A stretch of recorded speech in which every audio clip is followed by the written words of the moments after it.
Hey, it's McCracken on location, McCracken's Corner with Chuck Little. How you doing today, Chuck? How's it going out there, planet Earth? The first probably 3 years of the band, it was just trumpet, tenor sax, and alto sax. Okay. 3 years into it, in talking to the bass player, who back at that time was kind of like the musical director of the band, I started saying, you know, I'd like to learn this song, this song, this song. He said, we really need a trombone if we're going to do Chicago or this. And I said, well, let's find a trombone player. So again, in the Illinois Entertainer, we ran an ad looking for a trombone player. And we did. We auditioned some people and landed a trombone player. So now we're a four-piece horn section. Still no female singer. And you've seen Sheila. She's phenomenal. Yeah, she is. Still no female singer. But that's kind of like the next. And we kind of coasted along for the next 10 years as a 10-piece outfit. Jake and Elwood. Late 2000. Would have been around 2006, 7. What ended up happening? So how many people were in the band for that 10-year period? 10. So you had 10. 10. So you're just short the vocalist. The female singer. Female vocalist. And I didn't even know I wanted a female singer until I heard Sheila with another band. I had a buddy he was in a band. He invited me to come to a nightclub and hear them play once. Mm-hmm. So I show up, and he's got two girl singers. Sheila was one of them. And I heard Sheila sing. I'm like, man, would she be amazing in the Blues Brothers? Because she could do Aretha Franklin, and we could expand and do Tina Turner songs, and you know. And I was always looking for somebody who could hold and captivate the audience if Jake and Elwood weren't out there fronting for a song or two. What had happened in the past is that sometimes we would take a break for a song, and a keyboard player would sing a song, or a guitar player would sing a song, and yes, it would sound cool, but it wasn't holding the audience attention like having two frontmen out there in costumes. Right. I could feel the energy level drop a little bit. Sure. When I saw Sheila, I said, oh my gosh, I go, she would be so amazing. But I didn't want to steal her from my buddy's band. He was a friend of mine. A year goes by. I'm not looking for another female singer, but I'm just thinking, man, she'd be perfect. A year goes by. He says, hey, we're playing at such and such club. He goes, come see us. It's going to be Sheila's last night. I never met her. I go, what? I go, what do you mean last night? Yeah, she's leaving the band. She's going with another band. I'm like, oh. And I finally spilled my guts. I said, listen, she'd be perfect in the Blues Brothers. I never want to say anything. Would you introduce me? And I'm going to make a pitch to see if she'd like to join the Blues Brothers. He said, I'll introduce you, but she's already rehearsing for the last 3 months with this other band. I go to the gig in Oak Park. They do their set. During intermission, he introduces me to Sheila. It's the first time I met her, personally. Made my pitch. I have my CD. And I say, here's our CD. Listen to a few songs. And it's a tug of war. She's pushing it back to me. She goes, no, I'm really not interested. I go, please. I go, please. And she's like, no, I really can't. I go, please, Sheila. We're like in a stalemate for 30 seconds. I said, Sheila, I go, this coming Saturday, we're doing a corporate show at the Hilton in Chicago. I go, do me a favor. I'll have my band learn Respect, Natural Woman, and possibly Think. I think there's 3 songs. I said, you come and do 3 songs. I said, I'll give you 3 songs. Good incentive. She goes, all right. She goes, but I'm really not interested. She goes, I've been rehearsing with this other band for, you know, three nights a week for the last 3 months, and I've already committed to them. I go, just come. Just try it. She shows up at the Hilton. It's a great crowd. It's time for her to go on stage, and I introduce her, and the band starts cranking, and she does her 3 songs, and as she steps off the stage, I said, how did you like it? She goes, I want the job. Really? Yeah. Wow. So right there, she goes, I'm in. Oh, good for you.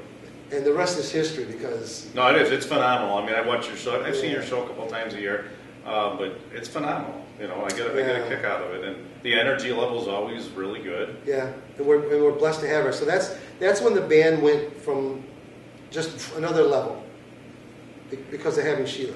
So Sheila, we love you. A few years ago, I wanted to learn Uptown Funk. It's a hugely popular song. A lot of the musicians in the band, sometimes they don't want to do the real pop stuff. Mm-hmm. They want to do meatier things for them. So how I sold it was I figured out that it meshed perfectly with Earth, Wind, and Fire song called Shining Star. The same groove, the same key. And I talked to my sax player and I said, let's put these together. He said, that's a great idea. So we charted it out. And then because I combined it with an Earth, Wind, and Fire song, everybody got on board and we learned it. And the crowd loves it. Yeah, I thought it was pretty interesting. When I saw that happen, I'm like, oh, this is different. I like Yeah, it. the crowd loves it. But yeah, the band's been going now 26 years. We've had huge gigs. We've played for President Obama's second inaugural in Washington, D.C. Yeah.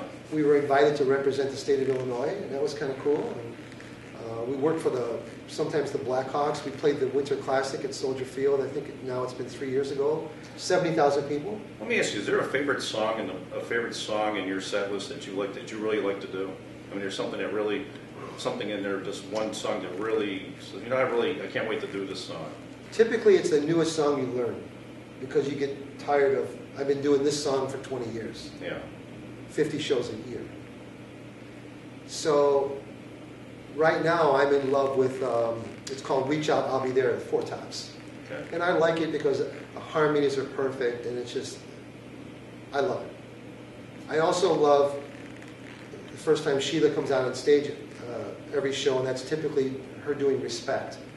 And I just love that song because when we get into it, the crowd, you can feel the crowd just come up a notch. So that kind of gives me goosebumps too. Let me ask you something. Now you got that big prop on four wheels out there. When did that come to fruition? 1974 Dodge, the same exact one they used in the movie for the Blues Brothers. Well, of course, in the Blues Brothers movie, they have the Bluesmobile. And I'm always thinking about marketing angles. And I found out at these festivals and everything else, they would love it if Jake and Elwood would show up in the Bluesmobile as part of our package. So I would say book the band, Jake and Elwood show up in the Bluesmobile as part of the show. No extra charge, just added incentive. The problem was trying to find a Bluesmobile, a 74 Dodge, just like the original. Yeah. Not easy to find. Back in '98, the internet was just, it was kind of a new thing. But anyway, I'm on the internet and looking at like car ads, and in Toledo, Ohio, I see somebody advertising a 74 Dodge Monaco. They don't know it's the Bluesmobile. What it was a gentleman, it was his dad's car, and his dad had passed away, and he said it had been sitting in the garage for 4 months. It had 60,000 original miles on it. Now this is in '98, and this car's a 74. Had 60,000 original miles on it, Wow, sitting in that's this nothing. garage in Toledo, Ohio. Yeah. I say to him, I said, listen, I'm going to jump on Amtrak, I'll be out there tomorrow, I'm interested in that car. I don't say anything about the Blues Brothers or Bluesmobile, I just said I want to come see the car. It was canary yellow, but it was mint condition.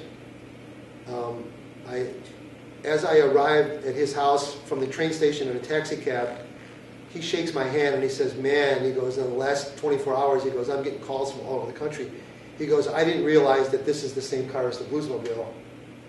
And I go, are you changing the deal? He goes, no. He goes, I'm a good Christian. He goes, a deal's a deal. And I forget at the time, I think I paid $1,200 for it. Wow.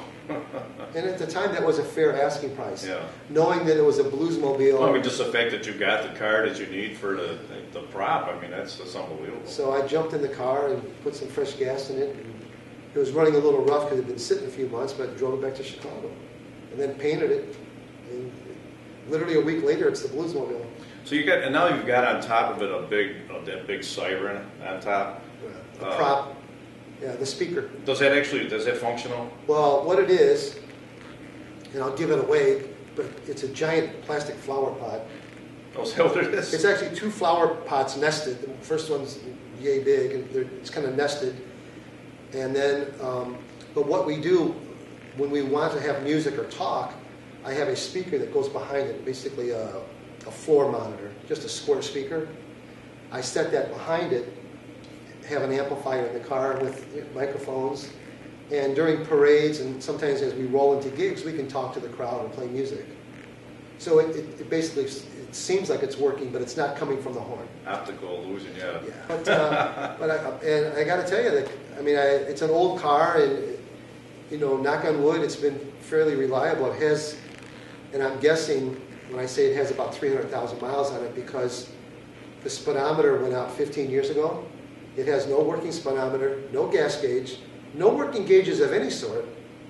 The only thing that works in the car is the interior dome light. So when I'm driving at night, it's pitch black in there. It's eerie. For years, I used to just guess how fast I was going and, you know, kind of roll with traffic.